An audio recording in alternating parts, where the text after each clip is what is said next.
Bab 16 Mengubah pedang melawan ketidakadilan. Nama, Kaisar Tertinggi Pedang Penulis, Luan Si Kuangdao. Plus matikan mengatur ulang. Kecuali, remaja misterius berkulit kecoklatan itu memiliki terlalu banyak kekotoran pada dirinya. Saat bertemu dengan air kolam, gumpalan gelap dengan cepat menyebar ke seluruh air kolam. Kakak, ding ding haus. Aku juga ingin minum air. Suara lembut seorang gadis kecil tiba-tiba terdengar dari keranjang. Ketika pemuda itu mendengar suara itu, dia segera naik dari air. Dia mengambil segenggam air jernih dan mengangkat kain compang camping dari keranjang. Ada seorang gadis kecil berukir batu giok pucat di dalamnya. Dia tampak baru berusia 2 atau 3 tahun dan rambutnya diikat seperti tanduk kambing. Matanya yang besar dipenuhi kepolosan dan sebening mutiara hitam. Pipinya yang pucat dan tembem serta ekspresi bingung membuatnya terlihat sangat menggemaskan. Ding Hao mau tidak mau langsung teringat pada adiknya Ding Keer ketika dia melihat gadis yang cerdas dan imut itu. Gadis kecil itu menjerit kegirangan dan menundukkan kepalanya untuk meneguk air. Dia menjulurkan lidah kecilnya yang berwarna merah muda dan menjilat bibirnya, mengerang dengan nyaman. Gadis kecil itu berbalik dan melihat para pejuang ganas di samping mereka dan berteriak kaget. Dia menyusut kembali ke dalam keranjang dengan ketakutan seolah keranjang kecil jelek itu bisa melindunginya dari semua bahaya di dunia. Pada saat inilah Ding Hao terkejut saat mengetahui bahwa pemuda kotor itu sebenarnya adalah seorang gadis. Air kolam menyapu lumpur di lengan dan kakinya, memperlihatkan kulit indah pucat seperti batu giok yang seperti batu giok gemuk domba dan menarik perhatian. Tidak heran dia memiliki sepasang mata yang indah. Ding Hao menghela nafas. Sekilas saja sudah cukup mengesankan. Sepasang matanya saja sudah lebih cantik dari gadis berbaju putih bernama Li Yiruo itu. Memang banyak orang aneh yang datang ke sini hari ini. Kemudian, suara menusuk tiba-tiba terdengar. Ah, kenapa airnya tiba-tiba menjadi kotor sekali? Li Yiruo yang sedang bermain dengan pelayannya tiba-tiba berteriak seolah-olah dia bertemu ular atau kalajengking. Dia melompat keluar dari kolam dengan ekspresi jijik dan marah. Ding Hao menoleh dengan heran. Dia melihat angsa kecil yang sombong, Li Yiruo dengan ekspresi marah di wajahnya. Dia melihat ke sepanjang air kotor dan sepertinya menemukan sesuatu. Dia tiba-tiba menunjuk ke arah gadis kotor yang ada di dekatnya dan berteriak dengan tajam, "Dasar jalang, siapa yang mengizinkanmu mencuci tangan di sini?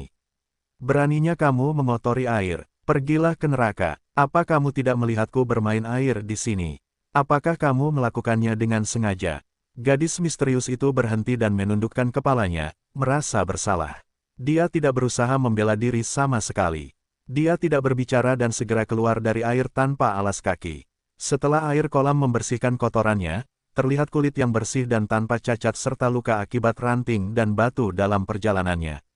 Ada bekas darah, dan kontras darah merah pada kulit pucatnya yang menakjubkan merupakan pukulan visual yang membuat orang merasa pusing. Mau tak mau seseorang merasa kasihan padanya. Kamu akan keluar begitu saja. Kamu bahkan tidak tahu cara meminta maaf, apakah kamu bisu? Dasar jalang bodoh, kamu benar-benar tidak mengenal batas. Qiu Suang, pukul dia 100 kali dengan kejam. Ajari jalang ini pelajaran. Ketika Li Yiruo mengetahui bahwa kulit gadis misterius itu selembut dan sepucat miliknya, dia tidak tahu mengapa dia merasa marah. Tiba-tiba dia merasakan gelombang kecemburuan dan amarahnya meletus.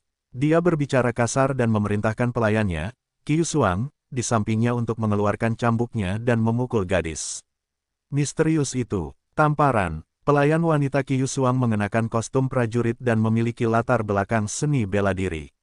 Dia melambaikan tangannya dan kudanya membuat bayangan, membentak punggung gadis itu dengan kejam. Kain compang camping beterbangan dan darah segar mengalir. Gadis muda misterius itu pasti tidak tahu seni bela diri apapun. Dia tidak punya waktu untuk bereaksi dan dia tersandung sebelum jatuh ke tanah. Memukul. Qiu Suang sang pelayan melambaikan cambuk di tangannya. Dia baru berusia 16 atau 17 tahun, dan berada di puncak hidupnya di mana dia seharusnya polos dan cantik. Namun, ekspresi wajahnya yang sombong tidak sesuai dengan usianya. Dia menjentikkan pergelangan tangannya dan cambuk panjang itu jatuh dengan kejam tanpa rasa kasihan. Saat gadis misterius itu mencoba menghindar, cambuk panjang itu membentaknya, meninggalkan bekas darah yang mengejutkan. Tapi dia tidak mengeluarkan suara apapun sepanjang proses seolah-olah dia benar-benar bisu. Dia juga tidak berteriak kesakitan. Bu Hoho, jangan pukul adikku. Jangan pukul dia. Bu Hoho, jangan pukul adikku. Gadis kecil yang kebingungan dengan rambut diikat seperti tanduk kambing itu akhirnya turun dari keranjang dengan berani. Meskipun dia menangis keras karena ketakutan dan air mata mengalir di wajahnya, dia telah memanjat dengan gagah berani. Dia ingin menggunakan tubuh mungilnya untuk memblokir cambuk adiknya. Namun, pelayan perempuan bernama Qiu Suang memandangnya dengan sinis dan kejam. Dia tidak berhenti sama sekali dan mencambuk gadis kecil itu. Jika cambuk itu benar-benar putus, nyawa gadis kecil berusia sekitar 2 atau 3 tahun itu akan terancam. Ding Hao menggelengkan kepalanya. Dia tidak bisa menonton lebih lama lagi. Dia segera mengaktifkan langkah menakjubkan. Tubuhnya berkedip-kedip dan seperti gumpalan asap, dia langsung berhenti di depan gadis kecil berkepang tanduk kambing. Dia membuka tangannya dan dengan santai mengulurkan tangan ke udara dan menangkap cambuk itu dengan cekatan. Pergelangan tangannya bergetar dan kekuatan gelap mengalir keluar, mendorong pelayan wanita Qiu Suang mundur 3 atau 4 langkah. Kamu bahkan tidak akan membiarkan seorang gadis kecil pergi. Ini keterlaluan, kata Ding Hao sambil mengerutkan kening. Perubahan mendadak ini menarik perhatian banyak orang. Pelayan perempuan Qiu Suang terkejut dan mundur selangkah. Dia tertegun dan memandang Ding Hao dari atas ke bawah sampai dia melihat bahwa dia mengenakan jubah yang terbuat dari kain kasar. Ekspresi jijik muncul di wajahnya, seperti induk kucing yang marah. Dia tertawa dingin dan memarahi, "Puff, siapa kamu, anak malang? Beraninya ikut campur dalam urusan Nona Yiruo. Aku akan memberimu pelajaran juga." Dengan itu, dia melemparkan kudanya dan mengeluarkan pisau bedah dari pinggangnya dengan dentang dan menyerbu ke arah Ding Hao. Dia pasti tahu bahwa cambuk itu tidak akan banyak merugikan Ding Hao, jadi dia memilih untuk menggunakan pedangnya secara langsung. Bilahnya berwarna perak dan tajam. Rasanya dingin dan menyeramkan. Itu menyerang Ding Hao, menyerang dadanya. Dia ingin membunuhnya. Ding Hao merasa marah dan ingin menunjukkan kepada pelayan yang sombong dan kejam itu apa yang bisa dia lakukan. Dia mengeluarkan pedangnya yang berkarat dari punggungnya. Dia melambaikannya dengan ringan dan lampu merah bersinar dan menyebar. Dentang. Terdengar dentang tipis saat bilahnya bertemu, menyebabkan ledakan bunga api. Bilah melengkung Qiu Suang terlepas dari tangannya. Kemudian, dia hanya merasakan guncangan di perutnya. Dia merasa seolah-olah sedang terbang di awan saat terlempar ke udara lebih dari 10 meter dan kemudian jatuh ke tanah dengan brutal. Dia tidak bisa bangun bahkan setelah sekian lama dan terlihat sangat menyedihkan. Sementara itu, pedang berkarat Ding Hao telah dikembalikan ke tempatnya di punggungnya. Ding Hao sudah bersikap lunak padanya dan tidak melepaskan kekuatan penuhnya. Dia hanya menggunakan bagian belakang pedang untuk memukul perut Qiu Hong dan tidak melukainya. Jika tidak, dengan kemampuan pedang Ding Hao, dia bisa membunuh pelayan yang sombong dan kejam itu hanya dalam beberapa saat. Gadis misterius itu memeluk erat gadis kecil berkepang tanduk kambing itu dan menatap punggung Ding Hao. Tidak ada yang memperhatikan bahwa matanya yang indah dan keras kepala akhirnya memancarkan sedikit kelembutan dan cahaya. Keterampilan pedang yang hebat. Pemuda kekar Xiao Chengxuan menyaksikan kejadian yang terjadi sebelumnya dan bersorak keras. Lagi pula, seseorang dapat dengan mudah melihat apakah seseorang mampu hanya dengan satu gerakan. Tidak ada yang terlalu memperhatikan Ding Hao sebelumnya. Mereka hanya merasa bahwa watak pemuda tampan itu sedikit istimewa. Tapi kemudian mereka melihat Ding Hao mencabut pedangnya, menggunakannya, dan kemudian menyimpannya dalam satu gerakan cepat secara alami. Itu tidak terlalu cepat, tapi sulit untuk memahami lintasan pedangnya. Saat itulah mereka tahu bahwa mereka salah. Pemahaman pemuda itu tentang ilmu pedang sangat mendalam. Tentu saja, sorakan Xiao Chengxuan juga dimaksudkan untuk mempermalukan Li Chanyang dan orang-orang dari kota Xiang. Serangan Ding Hao telah membuat marah Li Yiruo yang sombong dan dingin. "Siapa kamu? Beraninya kamu menyakiti pelayanku?" Li Yiruo sudah mengganti sepatunya. Kostum prajurit wanita berkulit putihnya memamerkan sosok montok dan itu tidak seperti tubuh yang dirasuki oleh gadis berumur 14 atau 15 tahun. Dia memiliki senyuman dingin di wajahnya, tampak bangga dan perkasa seperti burung merak. Matanya sangat dingin. "Kami tidak diperbolehkan membuat keributan atau berkelahi di kolam pembersih pedang dari Sekte Pencari Ilmu Pedang." Ding Hao juga orang yang keras kepala. Dia tertawa dingin dan berkata, "Jika dia berani melakukan gerakan lain, dia tidak akan terluka begitu saja. Pemuda berwajah pucat Li Chanyang mendengar ini dan merasa lemah saat memikirkan sesuatu. Dia mengerutkan kening dan bertanya, apakah Anda seorang murid dari Sekte Pencari Ilmu Pedang? Ding Hao tertawa dingin dan tidak menyangkal hal itu. Karena kamu adalah murid dari Sekte Pencari Ilmu Pedang, maka aku tidak akan mempersulitmu. Sepupu, lupakan kejadian ini. Mata Li Chanyang bersinar. Sudah jelas bahwa dia tidak ingin menjadikan murid dari Sekte Pencari Ilmu Pedang sebagai musuh karena masalah yang tidak penting seperti itu. Meskipun kota Siang merupakan pemukiman manusia yang relatif kuat, kota ini tidak bisa dibandingkan dengan kekuatan yang dimiliki oleh pencari ilmu pedang. Sekte yang berada di luar radius sekitarnya.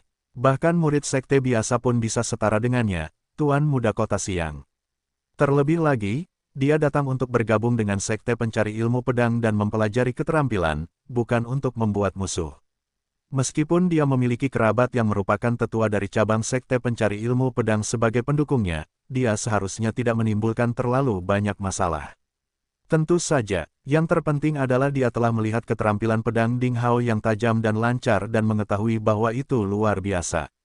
Dia salah mengira bahwa Ding Hao adalah murid elit dari Sekte Pencari Ilmu Pedang dan tidak ingin menjadikannya musuh. Siapa yang tahu bahwa putri sombong yaitu Li Yiruo telah dipermalukan oleh Ding Hao. Dia telah dimanjakan dan tidak berniat membiarkan masalah ini berhenti. Gadis sedingin es itu menatap Ding Hao dengan tajam. Tatapannya seram dan keji seolah ingin mengingat Ding Hao selamanya. Beberapa saat kemudian, dia tersenyum dingin dan berkata, aku akan membiarkan masalahnya jika kamu membuat perempuan jalang itu datang dan berlutut di depanku dan menjilat lumpur dari sepatuku. Li Chanyang menghela nafas lega dan tertawa keras, itu mudah. Adik, ini tidak ada hubungannya lagi denganmu. Biarkan gadis kotor itu datang dan menjilatnya dan semuanya akan baik-baik saja. Gadis misterius itu mendengar ini, dan matanya yang indah bersinar karena amarah. Sayangnya dia lebih lemah. Dia harus menerima penghinaan seperti itu jika dia tidak ingin dipukuli sampai mati. Bagaimanapun, ini adalah dunia di mana yang kuat memangsa yang lemah. Dia telah mengalami banyak kesulitan sebelum akhirnya melintasi hutan belantara dan mencapai gunung di bawah Sekte Pencari Ilmu Pedang. Dia melakukan semua ini hanya agar dia bisa mempelajari keterampilan di Sekte Pencari Ilmu Pedang dan menjadi seseorang yang kuat sehingga dia bisa mengambil kembali apa yang menjadi miliknya. Dia tidak akan menyerah hanya karena kejadian kecil yang terjadi di hadapannya saat ini. Ketika gadis misterius itu hendak menerima penghinaannya, suara tawa Ding Hao terdengar di telinganya. Dia menatap punggung Ding Hao dengan kaget. Kemudian, dia mendengar jawaban penuh tekad dari pemuda itu. Jangan lakukan kepada orang lain apa yang kamu tidak ingin dilakukan kepadamu. Kolam pembersih pedang adalah milik Sekte Pencari Ilmu Pedang dan bukan milik pribadi. Apa salahnya jika seseorang membersihkannya? Permintaan ini tidak masuk akal. Maafkan pedang di tanganku. Aku tidak setuju dengan ini. Tatapan Ding Hao tajam dan dia tidak mau bergerak sedikit pun, tidak ingin menerima konsesi. Dasar bajingan, jangan menyesal melindungi perempuan jalang ini. Li Yiruo mengancam, wajahnya cantik, tapi hatinya kejam. Temperamen buruk Ding Hao memuncak. Dia tertawa dingin dan mengeluarkan pedang berkarat di belakang punggungnya dan mengayunkannya di depan dadanya. Ding Hao berkata dengan arogan, "Puff, kamu masih sangat muda namun kamu melontarkan kata-kata seperti perempuan jalang di sana-sini. Kamu memiliki wajah seperti bunga tetapi hati ular dan kalajengking yang berbisa. Menurutku kamulah yang menyebalkan. Hehe, aku harus ikut campur dalam urusan ini. Jika kamu tidak menyukainya, datang dan lawan pedang di tanganku." Kamu, Li Yiruo tercengang karena amarahnya. Dia telah dimanja dan dimanjakan sejak dia masih muda. Banyak pria yang memandangi wajah cantiknya dan berusaha mendekatinya seperti anjing yang mengeluarkan air liur. Mereka mengelilinginya setiap hari dan menuruti setiap keinginannya. Siapa yang menyangka bahwa pria di kolam pembersih pedang yang mengenakan pakaian kasar akan melawannya berkali-kali hanya demi wanita jalang kotor.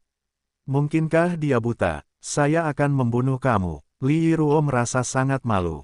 Dia berteriak dengan marah, Chen Wu, tunggu apa lagi? Bunuh dia, potong dia menjadi puluhan dan ribuan keping. Pria berkumis kekar bernama Chen Wu adalah penjaga utama pesta Kota Siang. Dia memandang Li Chanyang dengan canggung ketika mendengar itu. Pemuda di depannya kemungkinan besar adalah murid dari Sekte Pencari Ilmu Pedang dan dia tidak berani menyinggung perasaannya begitu saja. Karena memang begitu, teman muda, aku minta maaf. Jika kamu bisa menahan 3 pukulan Chen Wu, maka masalah ini akan dianggap selesai. Li Chanyang mempertimbangkan masalah itu sejenak. Dia ingin para penjaga menguji kemampuan Ding Hao. Bersaing dalam seni bela diri dan belajar satu sama lain dianggap normal di dunia ini. Ding Hao tertawa dingin dan berkata dengan sinis, baiklah. Senang sekali melihat keterampilan gigih kota siang. Chen Wu mendengar ini dan menghela nafas lega. Dia telah melihat ilmu pedang Ding Hao sebelumnya dan tidak berani menganggapnya enteng. Dia mengeluarkan pedang panjang dari pinggangnya dan membuat gerakan memulai. Teman muda, aku minta maaf. Dengan itu, pedang panjang itu bergetar dan berubah menjadi 5 bunga pedang cemerlang yang menusuk ke depan. Ding Hao tidak menentangnya. Dia tidak panik dan dia melangkah dalam, langkah menakjubkan, bertarung dengan fleksibel. Sosoknya berkilauan dan dia menghindari pedangnya. Pedang berkarat di tangannya berdering dan dia menggunakan pukulan dasar pedang, pengaduk awan. Pedang berkarat itu berubah menjadi gumpalan cahaya merah yang merobek udara seperti lidah ular beludak, meluncur ke arah Chen Wu. Chen Wu tidak bisa menangkap pedang seperti kilat itu. Dia berteriak dalam hati dan segera menghindar. Mundurnya Chen Wu memungkinkan Ding Hao memahami pola pertempuran. Suara mendesing. Pedang panjang berbintik karat itu bersiul dengan jelas. Saat dia menggunakan pukulan pedang dasar ke-13, pengejaran angin, pedang itu berkilau dan kemudian meredup. Sosok Ding Hao berkedip dan cahaya pedangnya bergerak seperti angin. Itu segera menyelimuti seluruh bagian penting tubuh Chen Wu di dalamnya. Chen Wu terkejut. Dia tidak bisa melakukan apapun selain mundur. Ding Hao melangkah maju dengan cepat. Dia bertekad untuk tidak memberikan lawannya kesempatan untuk bernapas. Gaya pedangnya berubah dan berubah menjadi pedang silang cepat. Cahaya merah menyelimuti ruangan dan aura pedang memenuhi ruangan. Ding Hao lebih unggul dalam pertempuran ini. Lampu merah pedang memaksa Chen Wu, seorang siswa bela diri 3 titik akupuntur, berputar. Dia berkeringat banyak. Dia memiliki banyak pengalaman bertarung dengan setan dan binatang buas. Namun, dia diselimuti oleh cahaya pedang Ding Hao yang menakutkan dan dia tidak memiliki kesempatan untuk menggunakannya. Situasi ini tidak bisa menunjukkan kemampuan sebenarnya dari kedua belah pihak. Faktanya, kemampuan Chen Wu berada di atas Ding Hao. Namun, dia was-was dan tidak berani berusaha sebaik mungkin. Dan kedua, dia hanya melakukan pekerjaannya. Tidak perlu menyinggung siapa yang dia pikir adalah murid Sekte Pencari Ilmu Pedang hanya untuk nyonya mudanya yang manja. Karena itu, dia tidak sepenuhnya melepaskan kinya. Namun, mereka yang menyaksikan pertempuran tidak mengetahui sebanyak ini. Bagi mereka, Ding Hao adalah keberadaan iblis. Dia telah menggunakan rangkaian pedang silang cepat, yang sederhana dan bahkan tidak melepaskan kinya. Dia bergantung pada keterampilan pedangnya yang luar biasa dan menindas Chen Wu, seorang pria kuat yang pernah bertarung sebelumnya di garis antara hidup dan mati. Sungguh tidak percaya, sapuan pedang yang mengalir terlihat sangat biasa, tetapi di tangan Ding Hao, itu penuh dengan pesona. Tiba-tiba terasa cepat, lalu tiba-tiba menjadi lambat. Sulit untuk menangkapnya dengan mata. Dan jika seseorang melihatnya terlalu lama, mereka akan merasakan penglihatannya menjadi kabur dan kepala mereka pusing. Itu jelas merupakan tanda bahwa Ding Hao akan memahami pedang dengan sempurna. Penampilan pemuda itu biasa saja, tapi dia adalah ahli ilmu pedang. Sekte Pencari Ilmu Pedang memang merupakan sekte terbesar dalam radius 1000 mil. Kekuatannya tidak dapat diduga. Pria muda itu berpakaian biasa dan sepertinya bukan orang penting. Namun, ilmu pedangnya sangat menakjubkan. Mungkinkah murid-murid Sekte Pencari Ilmu Pedang semuanya sangat berbakat? Semua orang terkejut. Dentang. Saat itu, sekelompok percikan api tiba-tiba meletus dalam pertempuran. Ini adalah pertama kalinya pedang berkarat Ding Hao dan pedang panjang Chen Wu bertemu. Kedua sosok itu bertabrakan dan langsung berpisah. Ding Hao bergoyang, tapi ekspresinya tetap tidak berubah. Dia menyimpan pedangnya dan berdiri di tempat. Namun, Chen Wu tersandung dan mundur 4 atau 5 langkah. Wajahnya memerah dan kemudian, dia mendapatkan pijakannya.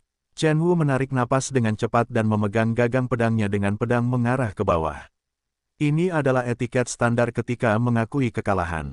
Dia menyatukan tinjunya dan berkata, "Teman muda, keterampilan pedang yang bagus." Chen Wu telah mempelajari pelajarannya. Dengan itu, dia berbalik untuk kembali ke pengendara di kejauhan dan tidak mengatakan apapun lagi. Chen Wu kalah. Pemuda kekar Xiao Cheng Xuan yang sedang menonton di sampingnya memiliki kilatan aneh di matanya.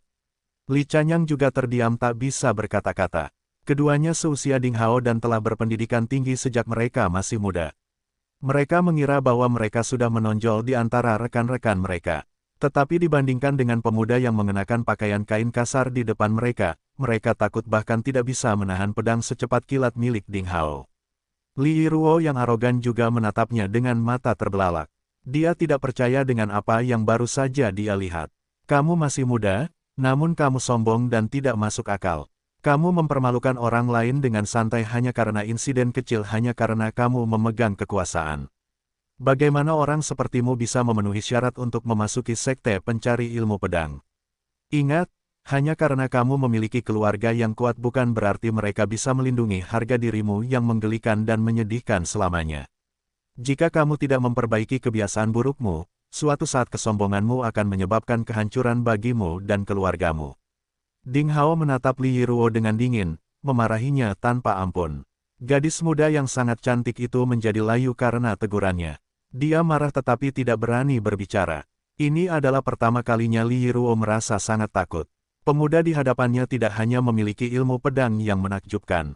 Yang lebih menakutkan lagi adalah dia memiliki aura yang mulia dan menakjubkan.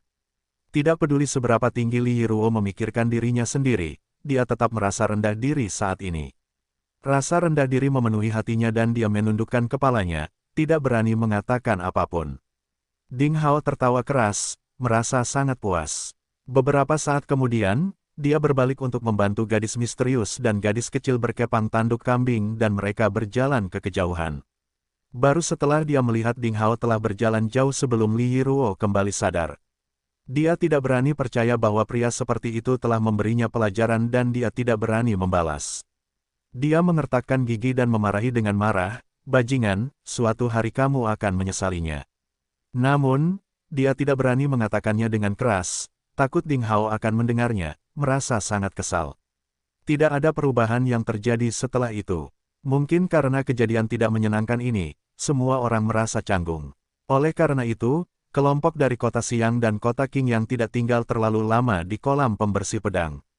Setelah makan siang yang terburu-buru, mereka segera mengemasi kemah mereka dan berangkat mendaki gunung. Di tepi kolam pembersihan pedang, Ding Hao mulai bergoyang ketika kedua pihak pergi. Wajahnya pucat pasi, ada bekas darah di kelima jari tangan kanannya, dan mengalir ke jari-jarinya. Dia menyingsingkan lengan bajunya dengan lembut untuk melihat pembuluh darah hijau meledak di bawah lengan kanannya. Ada luka tipis dan padat di sana. Hal ini disebabkan oleh guncangan dari ki pedang panjang Chen Wu. Kekuatan sebenarnya dari pengendara berkumis itu berada di atas kekuatan siswa bela diri 3 titik akupuntur. Dia 3 tingkat utama lebih tinggi dari Ding Hao, yang akan memasuki tingkat siswa bela diri.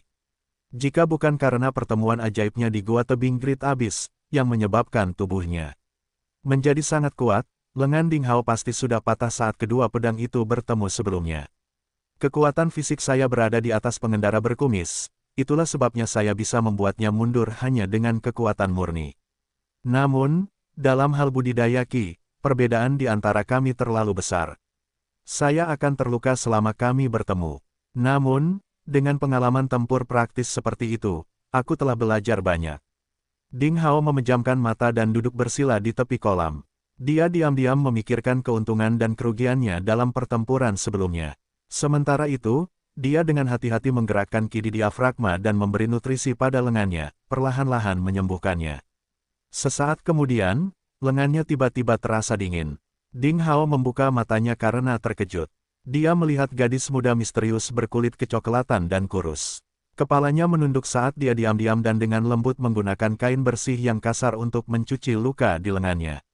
"Apa kamu baik-baik saja?" Ketika dia melihat Ding Hao membuka matanya, gadis muda misterius yang selama ini diam sambil menundukkan kepalanya sedikit. Suaranya sangat jernih, itu adalah suara yang menyenangkan seperti mutiara yang jatuh ke piring batu giok. Itu adalah suara malaikat. Ding Hao tercengang. Dia tidak menyangka gadis kurus itu akan memiliki suara yang begitu mengharukan. Omong-omong, dia tidak mengeluarkan suara apapun bahkan ketika dia dicambuk oleh pelayan wanita Qiu Suang. Ding Hao mengira gadis itu benar-benar bisu. Tidak apa-apa, ini hanya cedera kecil. Aku akan melakukannya sendiri. Ding Hao mengambil kain basah itu darinya. Dia pergi ke tepi kolam dan mencoba membersihkan luka di lengannya. Setelah pertemuannya yang aneh di dalam gua, tubuhnya menjadi sangat kuat. Lukanya juga sembuh dengan sangat cepat dan lukanya tidak terlalu parah. Itu, terima kasih untuk barusan. Gadis muda misterius itu berkata dengan lembut. Terima kasih kembali. Ding Hao berhenti di tepi kolam dan membasuh wajahnya.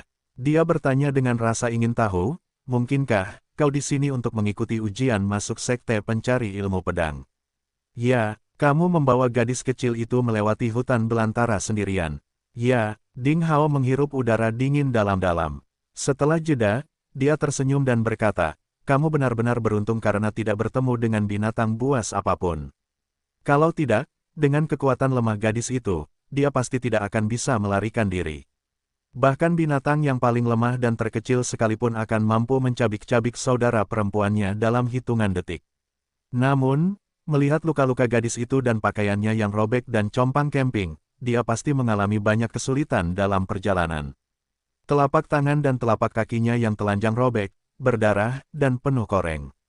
Ding Hao berpikir sejenak dan mengeluarkan karung kecilnya tempat dia meletakkan pernak-perniknya. Dia mengeluarkan jubah bersihnya yang terbuat dari kain kasar dan menyerahkannya padanya. Dia berkata, ada kolam dangkal di belakang pohon di sana. Cucilah kotoranmu dan ganti dengan pakaian ini. Kalau tidak, kamu tidak bisa mengikuti ujian masuk dengan penampilan seperti ini. Gadis muda itu ragu-ragu sejenak dan kemudian mengucapkan terima kasih dengan lembut. Dia tidak bertindak malu-malu dan menerima pakaian itu. Dia berbalik dan pergi ke belakang pohon besar di dekatnya. Tak lama kemudian, suara percikan air terdengar. Gadis kecil dengan kepang tanduk kambing telah disembunyikan di keranjang dan tidak kotor. Pakaiannya juga sangat bersih. Anak itu mengedipkan matanya yang berair seperti mutiara hitam sambil memakan makanan kering Ding Hao dengan penuh semangat. Dia berkata dengan akrab, kakak, kamu benar-benar hebat. Keterampilan pedangmu bagus, dan kamu cukup tampan. Mengapa aku tidak memperkenalkan kepadamu seorang gadis super cantik? Ding Hao hampir meludah. Gadis kecil itu pasti berbakat. Dia baru berusia 2 atau 3 tahun dan sudah tahu cara makan biskuit daging sendiri dan sangat logis serta jelas ketika berbicara. Mungkinkah semua anak di dunia ini menjadi dewasa sejak dini? Hei, jangan lihat aku seperti itu. Aku serius. Hehe. Apa pendapatmu tentang adikku? Dia wanita yang sangat cantik. Jika kamu tertarik padanya, aku bisa membantumu. Gadis kecil itu memandangi pohon besar di kejauhan dan cemberut. Dia menghabiskan salah satu biskuit daging Ding Hao dalam beberapa gigitan dan mulutnya dipenuhi sisa-sisa. Tangan gemuknya terulur secepat kilat dan mengambil biskuit kedua. Ding Hao terdiam. Gadis kecil berkuncir kuda itu agak aneh. Sejujurnya, Ding Hao telah membantu mereka sebelumnya bukan hanya karena dia tidak menyukai kesombongan Li Yiruo. Keras kepala dan kekuatan di mata indah gadis misterius itu, serta kelemahan kedua gadis yang saling bergantung satu sama lain, telah menyentuh hati terdalamnya. Ding Hao teringat akan kesulitan yang dia dan Ding Keer alami karena mereka bergantung satu sama lain. Dan dengan demikian, membantu mereka dengan kedok berisiko dengan berpura-pura menjadi murid sekte pencari ilmu pedang. Namun, Ding Hao tidak menyangka bahwa gadis muda misterius itu akan mampu lulus ujian masuk sekte pencari ilmu pedang. Karena dia tidak memiliki latar belakang seni bela diri dan tubuhnya sangat lemah. Dia jauh lebih lemah dibandingkan Ding Hao, dan pada dasarnya tidak memiliki harapan. Ia khawatir nasib kedua kakak beradik itu akan lebih menyedihkan lagi 5 hari kemudian. Langkah kaki pelan datang dari belakang mereka saat mereka berbicara. Gadis muda misterius itu sudah mandi di kolam dan mengenakan jubah panjang Ding Hao. Dia muncul dari balik pohon besar tanpa alas kaki. Ding Hao berbalik untuk melihatnya tanpa sadar dan tertegun. Di belakangnya, mendekati mereka, ada seorang gadis yang sangat cantik. Rambutnya yang tadinya kotor dan berantakan menjadi hitam dan halus, basah kuyup hingga pinggang. Tetesan air di rambutnya bersinar terang, memantulkan segudang warna. Kulit wajahnya pucat, seperti batu giok paling sempurna di dunia. Dan meskipun dia kurus, sulit untuk menyamarkan kecantikannya yang dapat membawa kehancuran pada kota jika dia tersenyum sekali. Dan jika dia tersenyum lagi, dia bisa membawa kehancuran pada suatu negara. Karena jubah Ding Hao lebih lebar dari tubuh gadis itu, 1 inci kulit putih gioknya terlihat di kerahnya. Tulang selangkanya yang indah seperti batu giok yang terbuat dari lemak domba. Itu alami dan tanpa celah. Jubah warna abu-abu menyembunyikan luka di tubuhnya. Kakinya yang telanjang berwarna putih dan menarik perhatian. Jari-jari kakinya yang indah sangat indah. Garis-garis di pergelangan kaki dan betisnya sangat menakjubkan. Dia menginjak rerumputan hijau lembut dengan ringan, kecantikannya seakan keluar dari dunia ini. Ding Hao selalu berpikir bahwa dia adalah orang yang fokus. Tetapi pada saat ini, dia tidak bisa menahan diri untuk tidak terpesona. Gadis misterius itu melihat ekspresi Ding Hao yang tidak bisa berkata-kata, dan kilatan kegembiraan yang aneh melintasi kedalaman matanya. Kakak gadis kecil dengan kepang tanduk kambing, Ding Ding, tertawa gembira sambil melambaikan jari gemuknya di depan mata Ding Hao. Dia memasang ekspresi licik di wajahnya saat dia berkata, "Kamu bejat sekali, air liurmu mengalir ke tanah." Ding Hao akhirnya sadar kembali. Gadis misterius itu berjalan ke arah mereka, alami dan tenang dan membungkuk pada Ding Hao. Bibir merahnya bergerak sedikit saat dia berkata, "Terima kasih, Tuan Muda, karena telah menyelamatkan hidupku dan memberiku pakaian." Kemudian, dia menjentikkan jari rampingnya ke kepala gadis kecil dengan kepang tanduk kambing, Ding Ding, dengan ringan. Dia mengomel sambil tertawa, "Dasar bajingan, kamu nakal lagi." Ding Ding memegangi dahinya dengan tidak senang.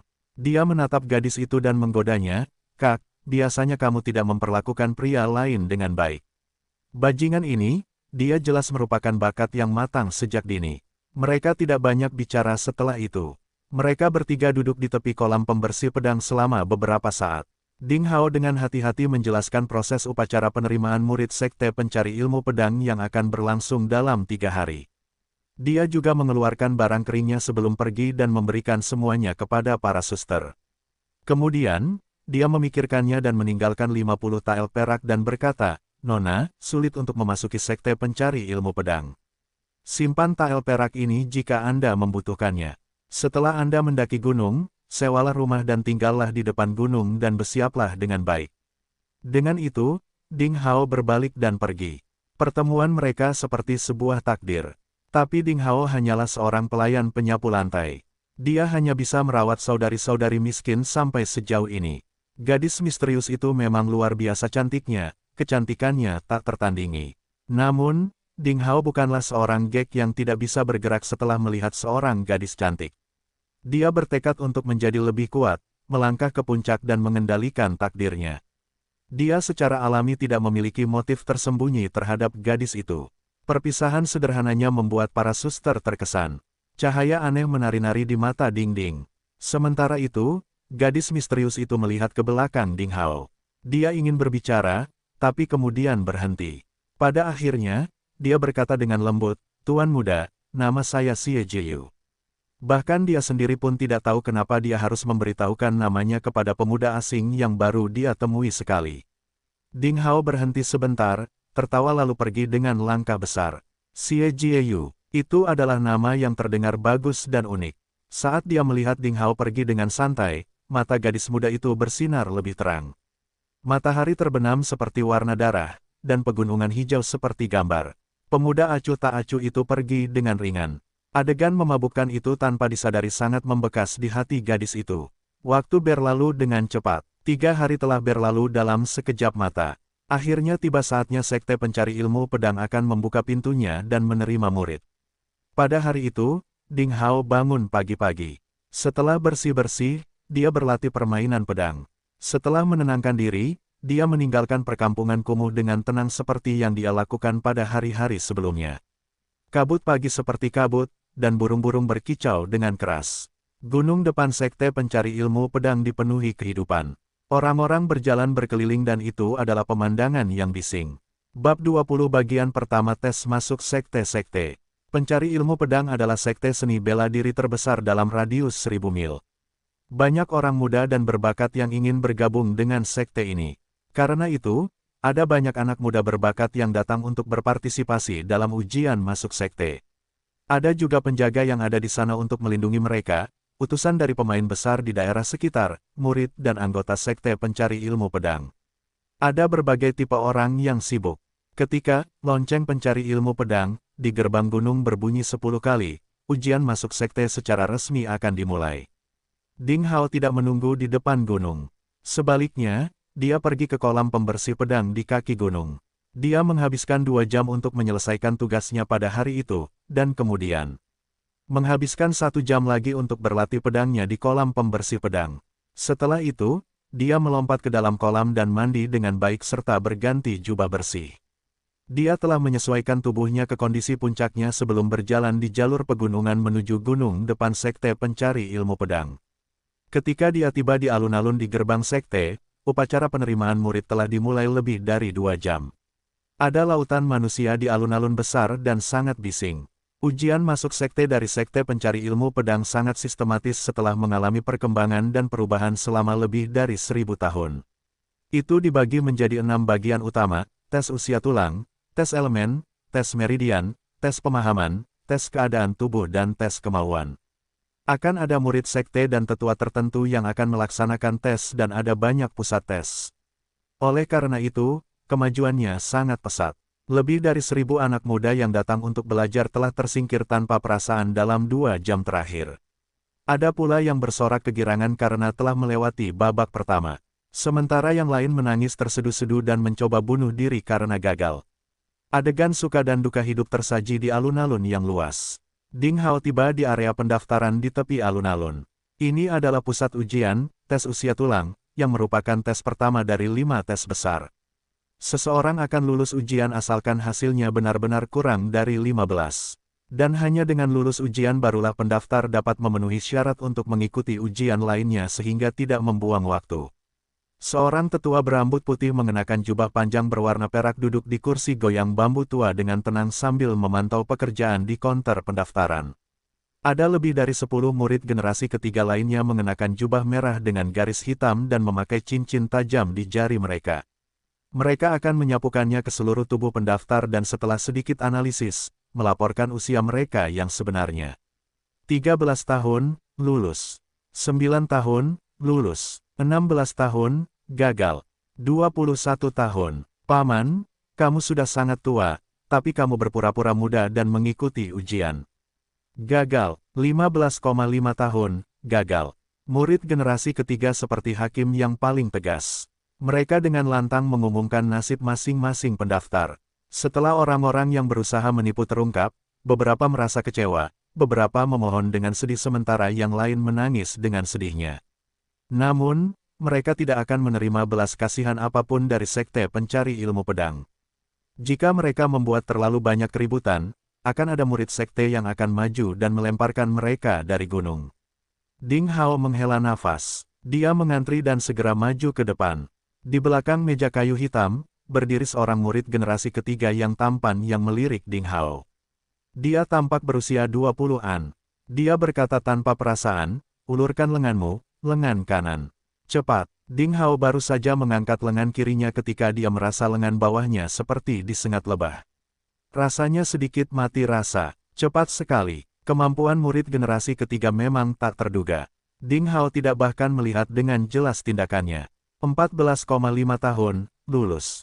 Murid generasi ketiga yang tampan itu melihat warna yang dipancarkan cincinnya dan membuat keputusan, menunjukkan bahwa Ding Hao telah meninggal. Ding Hao menghela nafas lega. Dia telah akhirnya melewati langkah pertama. Di bawah tatapan iri dari rekan-rekannya, Ding Hao dengan cepat pergi ke meja kayu berikutnya. Dia mengambil tablet kayu miliknya dari murid generasi ketiga dari sekte pencari ilmu pedang. Tekstur halus pada tablet menjadi tanda bagi Ding Hao untuk berpartisipasi dalam 4 tes berikutnya. Di satu sisi terdapat pedang panjang yang sederhana dan perkasa sementara sisi lainnya diukir dengan angka 9989. Artinya, Ding Hao adalah anak ke-9989 yang lulus tes usia tulang. Setiap tahun, puluhan ribu anak muda datang ke sekte pencari ilmu pedang untuk berpartisipasi dalam tes masuk. Namun, pada akhirnya, hanya 2.000 orang yang mampu lulus 6 ujian utama dan menjadi murid dalam daftar tunggu sekte pencari ilmu pedang. Bisa dibayangkan betapa sengitnya persaingan tersebut. Selain itu, perlu diperhatikan bahwa setelah 2 tahun berkultivasi, 2.000 murid dalam daftar tunggu akan berpartisipasi dalam ujian besar kedua. Hanya mereka yang lulus yang dapat dikeluarkan dari daftar tunggu dan menjadi murid sejati dari Sekte Pencari Ilmu Pedang. Mereka yang tidak lewat akan dikeluarkan dari gerbang. Terbukti bahwa jalan untuk menjadi seorang seniman bela diri di dunia ini penuh dengan kesulitan. 10 menit kemudian, Ding Hao membawa tokennya ke pusat ujian kedua. Disinilah tes elemen dilakukan. Di tanah tanpa batas, seniman bela diri mengolah ki yang memiliki 5 jenis elemen berbeda. Sejak zaman kuno, para seniman bela diri di negeri ini memiliki unsur-unsur yang sama seperti logam, kayu, air, api, dan tanah. Ada juga elemen langka lainnya seperti ruang, kegelapan, dan cahaya. Elemen setiap orang berbeda. Tujuan dari tes elemen adalah agar mereka dapat diajari mata pelajaran yang berbeda di masa depan dan membantu dalam memilih keterampilan, manual rahasia, dan berbagai pil. Ini bermanfaat bagi sekte tersebut karena mereka dapat membuat rencana kultivasi untuk murid-muridnya. Tentu saja, ini juga dapat menguji apakah seseorang memiliki bakat dalam berkultivasi. Semakin murni unsurnya, maka semakin baik pula jalur kultivasinya di masa depan. Mereka yang memiliki elemen campuran lebih lemah, dan itu berarti jalan mereka menuju kultivasi akan sangat sulit. Ada cukup banyak orang di pusat pengujian elemen. Di tengah-tengahnya ada lebih dari 10 platform yang terbuat dari batu hijau. Di atasnya ada meja batu hijau dengan lebar 2 meter dan panjang 20 meter. Di atas meja, ada 6 batu berbentuk oval seperti telur yang tingginya 1 meter. Mereka dibagi menjadi emas, kayu, air, api, tanah, dan spesies unsur langka yang digunakan untuk pengujian. Warnanya berbeda dan permukaannya halus. Di belakang meja batu, duduk 6 tetua sekte yang mengenakan jubah perak. Sebagian besar dari para tetua ini sudah lanjut usia dan sepertinya hembusan angin dapat menjatuhkan mereka. Namun, aura samar-samar menakutkan mengalir di tubuh mereka, membuat mereka terasa seperti gunung kuno. Semua orang merasa gentar dan mereka semua dengan patuh berdiri dalam antrean ujian, tidak berani menimbulkan masalah. Aura murid generasi ketiga lainnya yang mengenakan jubah merah dengan garis hitam juga tidak lemah. Mereka sibuk menilai, memberitakan dan mencatat hasil berbagai ujian. Anak-anak muda yang lulus tes usia tulang berbaris dalam antrian panjang dan tiba di depan meja batu. Pertama-tama mereka akan menyerahkan tablet mereka dan mencatat nomor mereka sebelum berjalan di sepanjang meja. Mereka akan menempelkan tangan mereka pada 6 telur batu besar yang mengilap. Selama seseorang bisa membuat telur batu bersinar, itu membuktikan bahwa dia memang memiliki semacam bakat unsur. Kilauan sinarnya menunjukkan apakah unsurnya murni atau tidak. No. 765 Zhang Fan, elemen logam, kelas D. No. 894 Lai Fei, elemen tanah, kelas B. No. 1467 Wu Mo Chou, elemen api, kelas C. No. 2250, Chao Yan, elemen air, kelas A. Saat kumpulan sinar bersinar dari telur batu, murid generasi ketiga di samping yang menilai dan merekam akan berteriak keras, menyatakan nasib penguji. Sama seperti sebelumnya, ada yang senang dan ada pula yang putus asa. Terutama nomor 2250, Chao Yan, yang berusia 13 tahun berpakaian bagus. Mendengar hasilnya, dia bersorak kegirangan dan memeluk orang tuanya. Memiliki elemen air kelas A, dia pasti dianggap jenius. Sedangkan Zhang Fan yang dinilai memiliki unsur logam kelas D berusia 14,5 tahun. Dia tampak biasa saja dan mengenakan baju besi tua dari keluarga pemburu. Ternyata latar belakang keluarganya tidak begitu baik. Dia ditemani oleh beberapa pemburu yang tampak galak. Ketika mereka mendengar hasilnya, Zhang Fan dan teman pemburunya tampak murung. Bakat semacam ini dianggap berada di kelas bawah. Jika dia tidak tampil baik dalam beberapa tes berikutnya, Zhang Fan mungkin tidak akan memiliki banyak kesempatan untuk memasuki sekte pencari ilmu pedang. Dia tidak akan bernasib sama dengan seni bela diri sejak saat itu. Saat itu, kamu di sini juga. Ada suara terkejut di telinganya.